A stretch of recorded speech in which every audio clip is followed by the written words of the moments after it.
Couldn't look me in my eyes when you said that you ain't wanna stay. Accepted all your flaws, not knowing you ain't wanna change. Down on my little luck, ain't been the same since yesterday. Oh, baby girl, you just the same. The origin of black people in the Bible.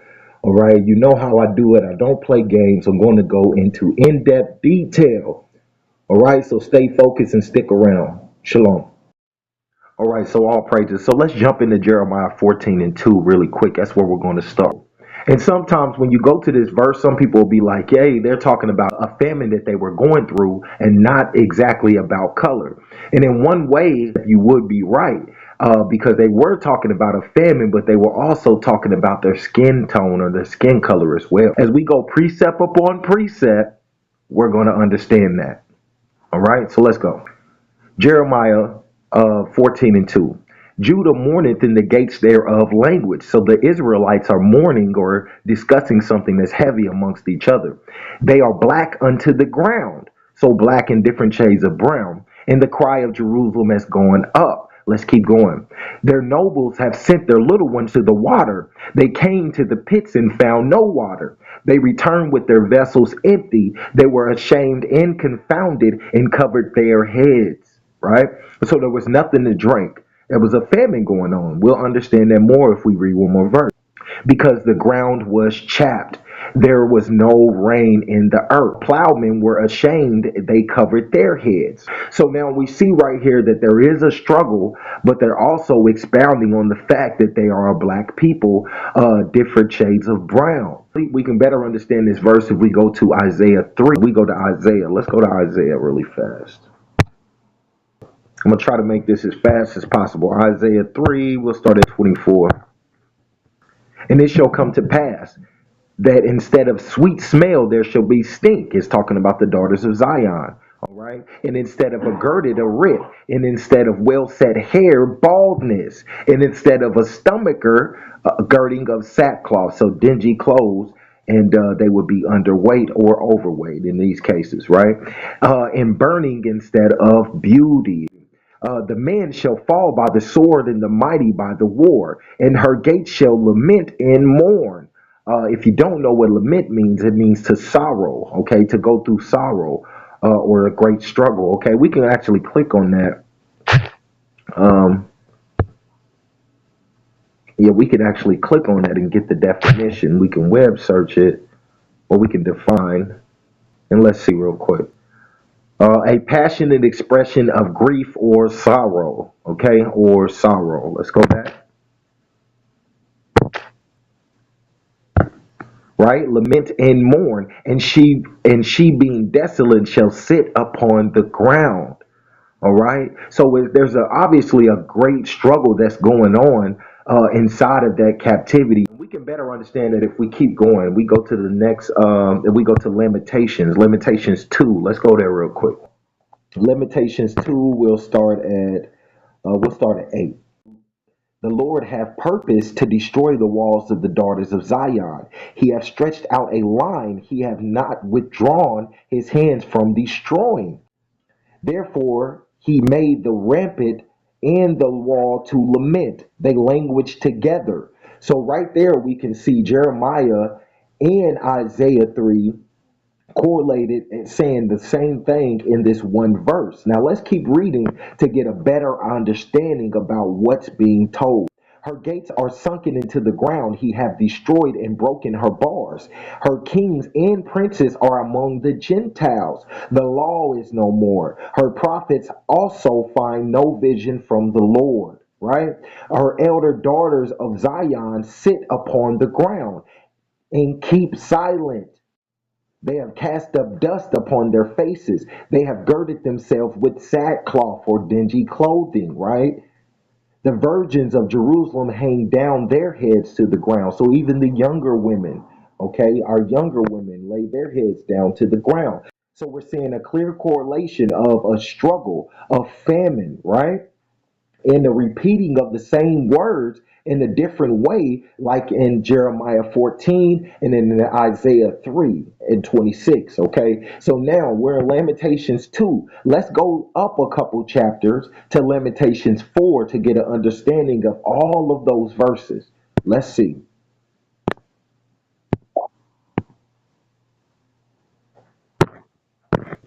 All right, let's start at 5, right? They that did feed delicately are desolate in the street. They that were brought up in scarlet embrace dunghills. For the punishment of iniquities of the daughters of my people is greater than the punishment of the sin of Sodom, that was overthrown as in a moment, and no hand stayed on her. Oh, okay. So it's saying the same thing as in the other verses, but it's giving us a better understanding. Let's keep reading. Her Nazarites are purer than snow, they were whiter than milk. They were more ruddy in body, or brownish red in body, than rubies. Their polishing was the sapphire, so it's no blemish, okay? No blemish, okay? No scars, no pimples, no blemish, nothing like that. They were purer than milk, right? They were whiter than milk, meaning that they were righteous, right? They spoke righteousness, they moved righteously, right? Let's keep going to 8 though. Their visage is blacker than a coal. Their visage is blacker than a coal. Hold on, what does visage mean? Let's click on it and see. Define. What does vicious mean? Let's see. A person's face is blacker than a coal. They are not known in the streets. Their skin cleaved to their bones. It is withered. It is become like stick. So here we go, a complete understanding of not only them defining or highlighting the color of their skin, but as well as the struggle that they were going through. Color is in the Bible. If we, this is not the only occasion we see situations like this. If we go to Jeremiah 30 and 30, we get another situation yet again. Let's go see. Okay, so Job 30, and we're going to start at, let's start at 28. 28. I went mourning without the sun. I stood up and cried in the congregation. So now we see another verse that is similar to Jeremiah 14. Gates thereof language, they are black unto the ground in the cry of Jerusalem that's going up. Let's see what Job continues to say. I am a brother to dragons and a companion to owls. So he's saying that he's hot as hell and he cannot sleep. All right, that's what that's saying. My skin is black upon me and my bones are burned with heat. So he's getting blacker in the sun. Okay, he's saying I'm hot as hell. My harp also turned to mourning and the organ in my organ into the voice of them that weep. Okay, so his songs are songs of sorrow. All right, sadness. Okay, so we see another complete correlation of another prophet identifying their skin tone as well as identifying the struggle that they were going through at that time. All right, so even when we go into verses like Revelation 1, we still see the same correlation. Okay, Revelations 1, we'll see, let's go down to Revelations 1 and 9, right? He says, I John, who also am your brother and companion in tribulation. So tribulation meaning struggle, and in the kingdom and patience of Jesus Christ within the isles of that is called Patmos, for the word of God and the testimony of Jesus Christ. I was in the spirit on the Lord's day and heard behind me a great voice as of a sound of a trumpet. So right here, he instantly identifies himself being also a brother in the struggle to his other Israelite brothers. He says, I was in the spirit, I was in the spirit on the Lord's day and heard behind me a great voice as of a trumpet, saying, I am Alpha and Omega, the first and the last, and what thou see writeth in a book. So we know this is Christ. He's telling him to what he sees to write in a book. He's saying this deliberately. And I turned to see the voice that spake with me. We're looking at 12. And being turned, I saw 7 golden candlesticks. In the midst of the seven candlesticks, one like unto the Son of Man, clothed in a garment down to the foot, and girded about the paths or his waist with a golden girdle. His head and his hair were white like wool. So his head on his head and his beard were white like wool or gray as we know it. White like snow, so pure, so all gray. And his eyes like the flame of fire. We understand that verse with the precepts like Exodus 49 and 12. Okay. Um, let's keep going. And his feet like unto fine brass. Brass is brown, as if they burned in a furnace. So dark brown.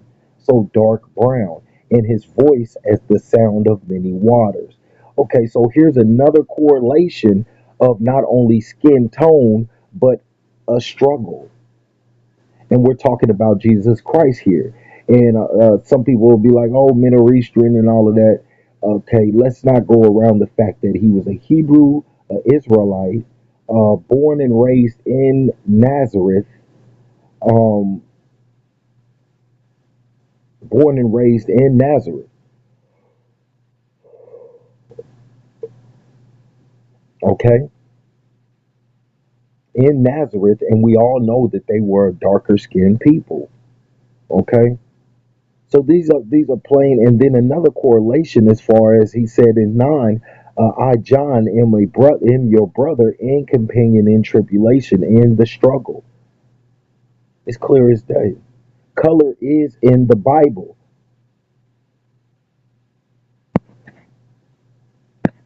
and we could even take another venture back. Let's go back some chapters, and we can even go back to Daniel.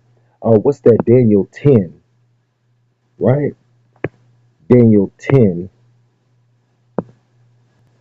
Let's go to Daniel 10 really quick and let's see another description of Christ.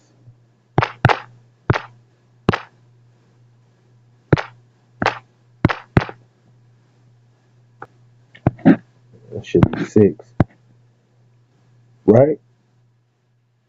Let's start at 5. I lifted up my eyes and looked and beheld a certain man clothed in linen, whose loins were girded with fine gold of Uphaz. His his body also like the beryl, in his face as the appearance of lightning, in his eyes as a lamp of fire, and his arms and his feet like in color to polished brass, and the voice of his words like the voice of a multitude. Okay, so again, here's the description of Christ being a black man. All right, being a black man. All right, so in Revelations 1, it said Christ had woolly hair. Now, if we go to Genesis and it says, Genesis 2, it says, let us make men like in our image, right? So God and Christ. So if Christ had woolly hair and brown skin, what do you think Christ had? God. What do you think the Most High God had? Well, let's get a small understanding about that. In Daniel 7, right? So let's see what the Most High look like.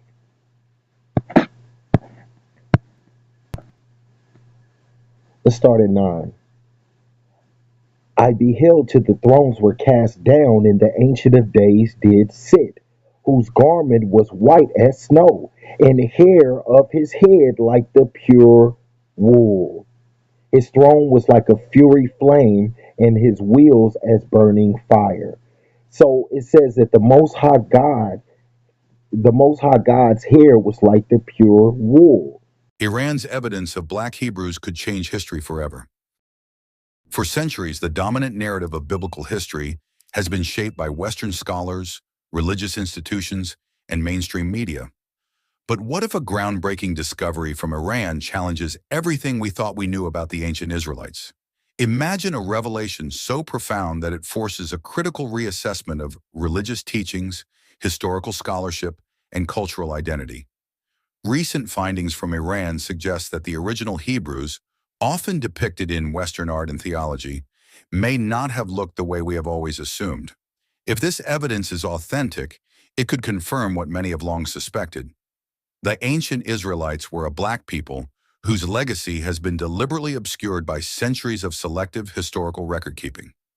This revelation would not merely alter our understanding of the past, it would demand a reevaluation of the present. The implications are staggering. If these findings gain widespread recognition, they could shake the foundations of global religious beliefs, reshape social identities, and compel historians to confront long-ignored evidence. The truth has been buried for too long. Now the question is, are we ready to uncover it? If you found this discussion thought-provoking, don't forget to subscribe to the channel for more deep dives into hidden histories. Leave a comment below and let us know your thoughts. Could this discovery change the way we see biblical history forever? 1. The evidence from Iran. A lost chapter in biblical history. Iran, historically known as Persia, has played an integral role in biblical history, yet its contributions to the narrative of the Hebrew people remain largely overlooked. While the Persian Empire is often remembered for its role in allowing the Jewish people to return from exile, most notably under King Cyrus the Great, recent archaeological discoveries and historical analyses suggest an even deeper connection. What remains largely unspoken in mainstream historical discourse is the possibility that Persia may hold some of the most compelling evidence regarding the true racial identity of the ancient Israelites. Over the last few decades, historians and archaeologists have unearthed significant artifacts and texts in Iran that challenge the traditional portrayal of biblical figures. Among these findings are ancient Persian inscriptions describing Hebrew exiles in terms that align more closely with African-descended populations than with the fair-skinned depictions popularized in Western religious art and literature. Additionally, numerous reliefs and artifacts uncovered in ancient Persian sites depict individuals with tightly coiled hair, broad noses, and dark skin, features traditionally associated with African and Afro-Asiatic groups. These discoveries raise important questions about the ethnic identity of the Israelites, challenging long-held assumptions shaped by European interpretations of biblical history. One of the most compelling sources of evidence comes from untranslated historical documents housed in Persian archives. These texts reference the migration, captivity, and integration of a dark-skinned Hebrew people into Persian society. While mainstream biblical scholarship has long acknowledged the presence of Israelites in Persia following the Babylonian captivity, the racial descriptions contained within these texts offer an alternative perspective. Some of these records, written by Persian scribes and court officials, describe the Israelites in ways that starkly contrast with Western artistic and scholarly representations.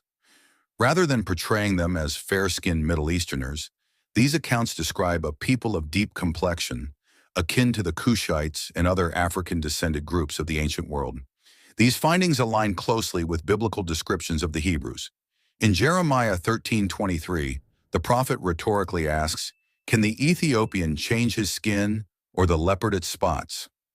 This passage not only acknowledges the dark complexion of Ethiopians, but also implies that such a skin tone was a defining characteristic of certain groups within the biblical world.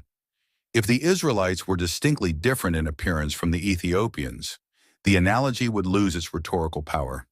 Similarly, other scriptural passages, including Lamentations 4:8, describe the Israelites as having skin that has become black like an oven due to famine, further reinforcing the notion that the biblical people were of a darker complexion than traditionally depicted. In recent years, Iranian historians and scholars have begun to challenge the dominant Western narrative concerning the racial identity of the ancient Israelites. They argue that the portrayal of the Hebrews as light-skinned figures is not an objective historical reality, but rather a construction shaped by centuries of colonialism, religious politics, and Eurocentric academic biases. This perspective is gaining traction as more Persian historical records come to light, revealing descriptions of Hebrew communities that do not align with the whitewashed images propagated in European Christian traditions. Dr. Reza Kaderi, a prominent Iranian historian specializing in ancient Middle Eastern studies, has been at the forefront of this discussion. In a recent academic symposium, he stated, "When we examine our own Persian records, the Hebrews described in our history do not resemble the European images often seen in Western texts. Our documents suggest that these were a people of dark skin, living among us as exiles and later as integrated communities. It is clear that something has been lost or deliberately altered in the retelling of biblical history."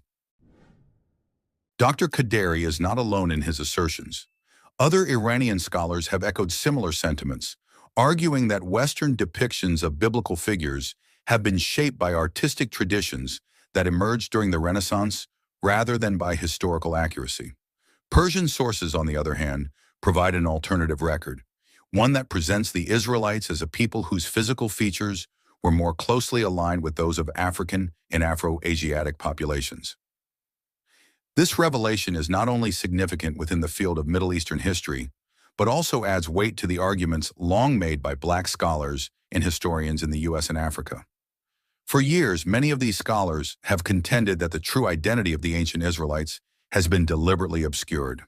They have pointed to biblical descriptions, Egyptian depictions of Semitic peoples, and linguistic connections between Hebrew and Afro-Asiatic languages as evidence of a broader African heritage within the Israelite lineage. The corroboration of these claims by Iranian sources brings a new dimension to the historical debate. The implications of these discoveries are profound. If Persian historical records confirm that the Israelites were a dark-skinned people, this challenges not only religious iconography, but also the broader assumptions about racial identities in the ancient Near East.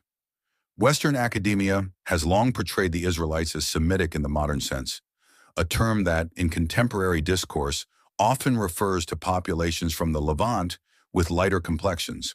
However, the historical concept of Semitic peoples is far more complex, encompassing a diverse range of ethnicities that included darker skin groups. Furthermore, the Persian records challenge the notion that African history and biblical history are separate. They suggest that the story of the Israelites is, in many ways, intertwined with the broader narrative of African and Afro-Asiatic peoples. This supports the growing body of evidence suggesting that ancient Israel was part of a larger cultural and ethnic continuum that included African civilizations such as Kush, Egypt, and Ethiopia. The increasing availability of Persian records has sparked renewed interest in re-examining the ethnic identity of the Israelites. Scholars are now calling for more comprehensive studies of Persian archives, many of which remain untranslated or inaccessible to Western researchers. As these texts are analyzed in greater depth, they may provide even more clarity on the historical presence of dark-skinned Hebrew populations within the Persian Empire. Additionally, these findings are leading to broader discussions about the role of colonialism in shaping historical narratives. Many historians argue that the erasure of Black and African-descended peoples from biblical history was not accidental, but rather a deliberate process that took place over centuries. By systematically replacing darker-skinned depictions of biblical figures with Europeanized images, colonial powers reinforced racial hierarchies that served their own political and religious interests. Iranian scholars who operate outside of the traditional Western academic framework are now providing an independent perspective that challenges these Eurocentric biases. Their research not only validates long-held claims within the African and Black diaspora, but also paves the way for a more accurate and inclusive understanding of biblical history. 2. Why this history was buried. Why has this version of history remained hidden for so long? The erasure of Black Hebrews from mainstream narratives is not an accident. It is a deliberate act of historical revisionism that has served political, religious, and racial agendas for centuries. While Persian records and other historical sources present strong evidence that the ancient Israelites were dark-skinned, mainstream biblical scholarship and Western religious institutions have long resisted acknowledging this possibility. The suppression of this history can be traced back to the rise of European colonial powers, when history was systematically rewritten to reinforce racial hierarchies and uphold the ideological foundations of white supremacy. One of the most significant factors in this revisionist history was the deliberate transformation of biblical imagery. Before the Renaissance, depictions of biblical figures in the early Christian world were often more diverse, with some showing Jesus, Mary, and other biblical characters with darker complexions. However, during the 15th and 16th centuries, European artists began portraying these figures with distinctly European features: light skin, straight hair, and blue or green eyes. These artistic choices were not merely aesthetic, they carried profound theological and ideological implications. A whitewashed Jesus, along with fair-skinned biblical patriarchs and prophets, subtly reinforced the idea that divine favor rested upon Europeans, while non-European peoples were positioned as outsiders or even cursed. The impact of this racial recasting was profound. By disconnecting biblical history from Africa and the broader Afro-Asiatic world, European powers were able to promote a theological justification for their imperial ambitions. If the chosen people of God were depicted as white or Middle Eastern looking, then European Christians could more easily claim spiritual and racial superiority over darker-skinned peoples. This had direct consequences for the way history was taught and understood, particularly during the colonial era. As European nations expanded their empires across Africa, the Americas, and Asia, they sought ways to justify their domination over indigenous and African populations. Christianity became one of the most powerful tools in this endeavor. Missionaries often presented Christianity as a religion that had its origins in a white or European-like civilization, conveniently ignoring or distorting the deep African and Afro-Asiatic roots of biblical history. The story of the Israelites, who had once been a people of dark complexion, exiled, enslaved, and oppressed, was instead framed as the story of a people who looked like Europeans. This distortion was not limited to religious teachings. European historians, theologians, and scholars played a major role in reinforcing this narrative. During the 18th and 19th centuries, as the transatlantic slave trade reached its peak, European intellectuals sought to develop pseudoscientific racial theories that placed Africans at the bottom of a constructed racial hierarchy. The idea that the Israelites were black, or that African peoples had a significant role in biblical history, was seen as a direct threat to the ideological framework that justified slavery, colonization, and racial segregation. By erasing the presence of black Hebrews from mainstream historical discourse, enslaved Africans and colonized peoples were stripped of an empowering connection to biblical history. The narrative of the Israelites' enslavement and liberation could have served as a source of resistance and inspiration for African-descended populations, much as it did during the abolitionist movement in the Civil Rights era.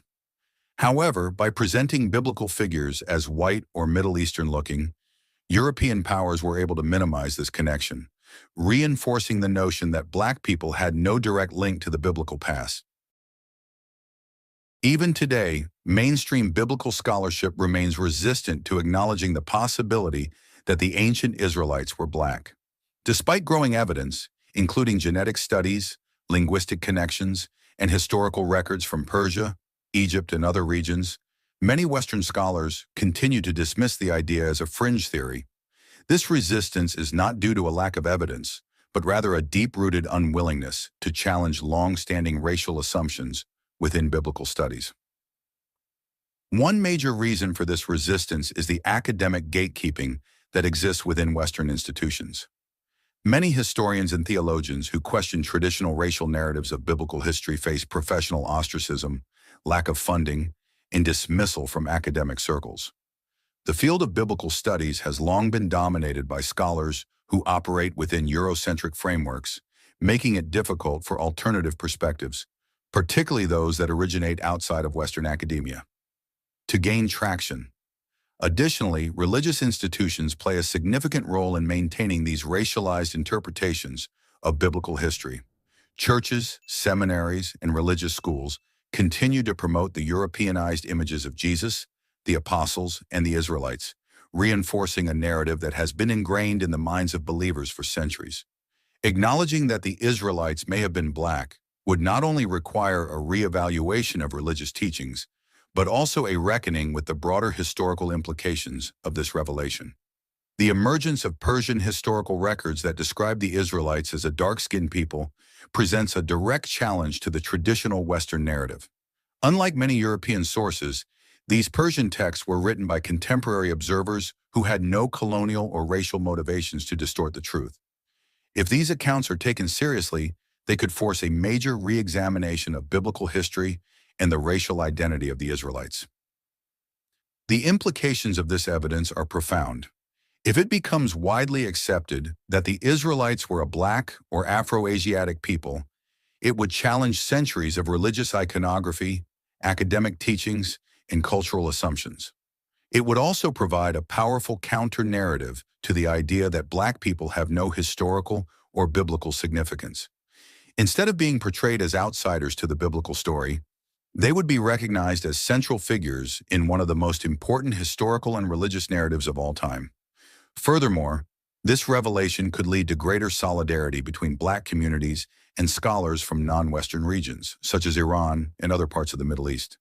As more Persian records are translated and studied, they could provide additional insights into the true identity of the Israelites and their connections to African and Afro-Asiatic populations. This could also encourage a broader reassessment of other suppressed histories, including the African presence in early Christianity, the Black presence in ancient Mesopotamian civilizations, and the deep historical ties between Africa and the Near East. 3. The revolutionary impact on religion and society. If historical evidence from Iran confirms that the ancient Hebrews were Black, the implications would be nothing short of revolutionary. Such a revelation would send shockwaves through the theological foundations of the three major Abrahamic religions, Judaism, Christianity, and Islam, forcing a critical reassessment of long-standing beliefs, religious iconography, and historical narratives. For centuries, these religions have been shaped by racial and cultural perspectives that often align with Eurocentric interpretations. However, the confirmation of Black Hebrews in ancient Persia would challenge these deeply ingrained assumptions and compel religious institutions to reconcile with a more historically accurate portrayal of biblical figures. The discovery that the original Hebrews were Black would provoke significant discussion within the Jewish community, particularly concerning questions of lineage, identity, and historical continuity. While Judaism has always been primarily a religious faith rather than a racial or ethnic identity, many Jewish groups around the world trace their ancestry to the ancient Israelites. This includes both Ashkenazi and Sephardic Jewish populations, as well as lesser-known Jewish communities in Africa, Asia, and the Middle East. For centuries, African Jewish groups, such as the Lemba people of Zimbabwe, the Igbo Jews of Nigeria, and the Beta Israel of Ethiopia, have claimed descent from ancient Israelite tribes. However, their assertions have often been met with skepticism or outright rejection by mainstream Jewish and academic communities. The confirmation of Black Hebrews in Persian records could provide strong historical validation for these communities, reinforcing their long-standing claims to Israelite heritage.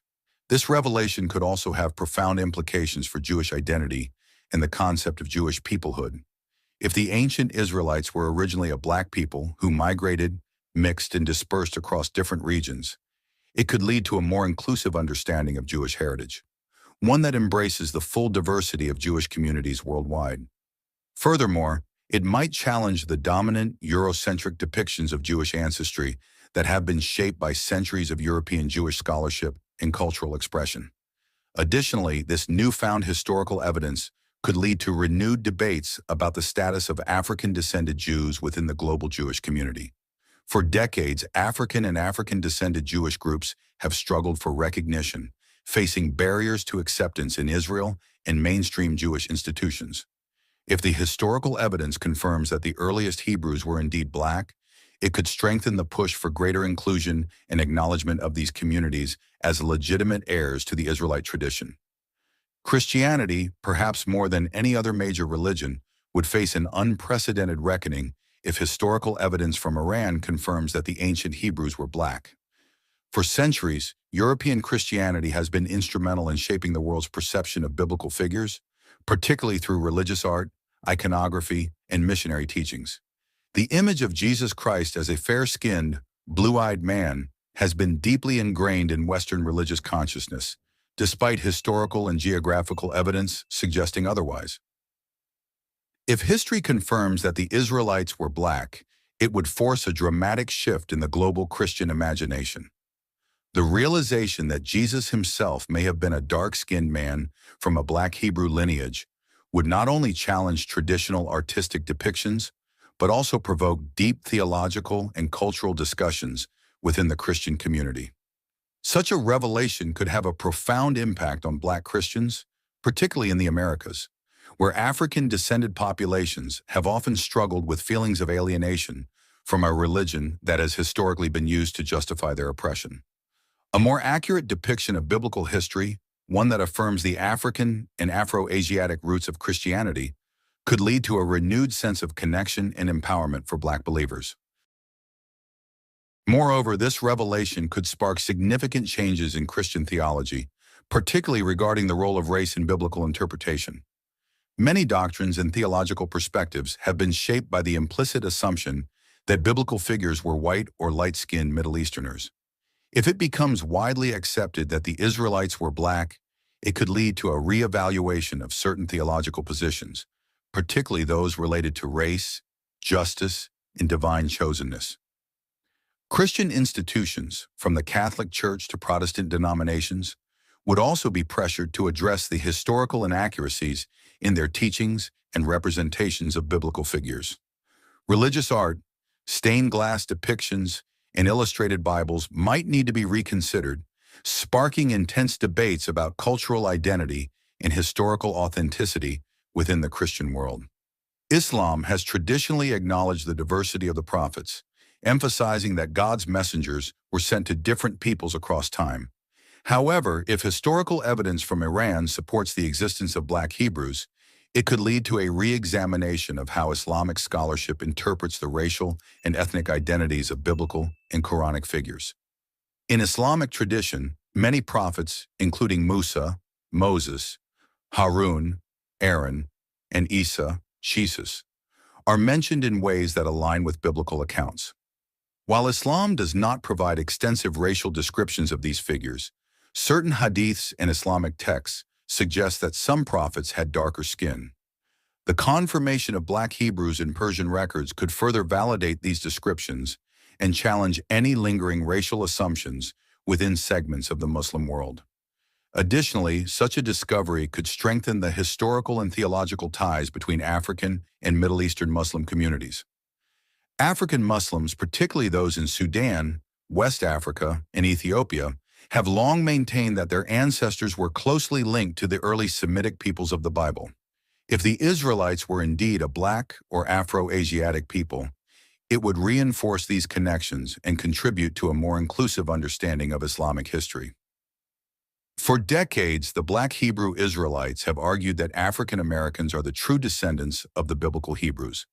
This claim has often been dismissed by mainstream scholars and religious authorities as a fringe theory, with critics arguing that there is insufficient historical evidence to support it. However, if Persian records provide tangible proof of black Hebrews in ancient times, it could serve as a powerful vindication of their claims. If proven true, this discovery would strengthen cultural and religious identity among black Hebrews in America, reinforcing their belief that they are the rightful inheritors of the Israelite legacy. Encourage further academic studies on the African origins of biblical figures, leading to a deeper exploration of African and Afro-Asiatic influences on ancient Hebrew culture. Lead to calls for religious and historical institutions to correct the record, pushing for more accurate portrayals of biblical history in textbooks, religious teachings, and public discourse. Many Black Americans, who have often felt spiritually disconnected from the Bible due to its Europeanized presentation, might experience a renewed sense of belonging and empowerment in their faith. This could lead to a resurgence of interest in African-centered Christianity, Hebrew traditions, and historical research on the African presence in biblical times. Beyond religion, the discovery could have profound social and political consequences. The confirmation of Black Hebrews in Persian records might inspire movements for historical justice and restitution, as communities seek acknowledgement for the erasure and distortion of their heritage. It could also fuel discussions on the role of race in religious identity, prompting deeper dialogue about the impact of historical revisionism on Black religious and cultural consciousness. In a world where history has often been written by the victors, such a revelation would serve as a powerful reminder that suppressed truths can still resurface. The recognition of the Black Hebrew presence in biblical history would not only reshape religious discourse, but also challenge broader societal assumptions about race, power, and historical memory. It would compel institutions, religious, academic, and political, to confront their complicity in the distortion of history and to take steps toward a more accurate and inclusive understanding of the past. 4. Are there more historical secrets waiting to be uncovered? This is more than just a historical debate. It is a profound reckoning with the suppressed truths of the past. If Iran's evidence confirms that the ancient Hebrews were Black, we are witnessing one of the most significant historical revelations of our time. Such a discovery would not merely challenge academic discourse, it would force a re-evaluation of deeply entrenched narratives that have shaped religious, cultural, and racial identities for centuries. Yet this revelation leads to an even more pressing question. What other secrets remain buried beneath the weight of historical revisionism? How many more narratives have been deliberately altered, obscured, or rewritten to serve the interests of those in power? The erasure of Black Hebrews from mainstream history may be only one example of a broader pattern, a systematic distortion of historical truths designed to reinforce ideological and political dominance. As new discoveries continue to emerge, we may find ourselves standing on the precipice of a global awakening, one that has the potential to redefine our understanding of history, ancestry, and the very foundations of faith itself. The implications extend far beyond the identity of the Israelites. They touch upon the fundamental question of who controls history and whose voices have been silenced in its telling. The truth has remained hidden for too long. Now, it is time to bring it to light. The question is not whether the world is ready for this revelation, it is whether we are willing to confront it,